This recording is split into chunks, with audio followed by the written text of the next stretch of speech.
While Britain First is powering ahead, fighting for a future for our children and grandchildren, I would like to focus your attention this Christmas on the plight of our fellow kith and kin in South Africa, where the white minority, a community some 4 million strong, is enduring what can only be described as a sustained genocide and systematic marginalisation at the hands of the racist ANC party and the hordes they whip into a frenzy with racist rhetoric. Every day now, gangs of racist black thugs launch raids on white-owned farms and perpetrate horrific crimes, including brutal rapes, savage torture and sadistic murders.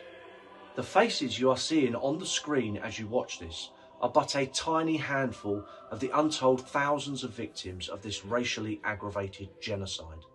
The whites of South Africa are being massacred, slowly but surely, but Western governments and Western media are completely silent on the subject, desperately trying to maintain the false narrative that South Africa is a successful rainbow nation rather than a cauldron of racist murder and ethnic cleansing.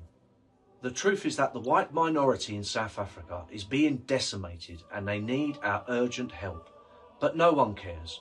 Not our government, not our media, but you can imagine the enormous fuss if the races were reversed. There would be huge uproar on the global stage. There would be endless media scrutiny. There'd be political grandstanding at the UN, economic sanctions, and a lot more.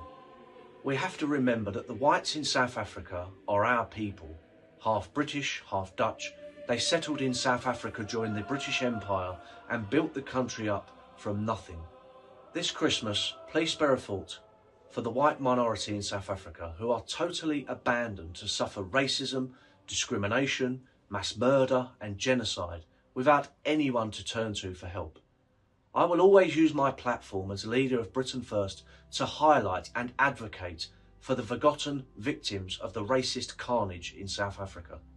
By the time New Year comes and goes, there will be even more victims, brutally murdered in the most barbaric manner, and yet completely ignored by the Western world of which they are a part. Please say a prayer for them this Christmas and keep them in your thoughts.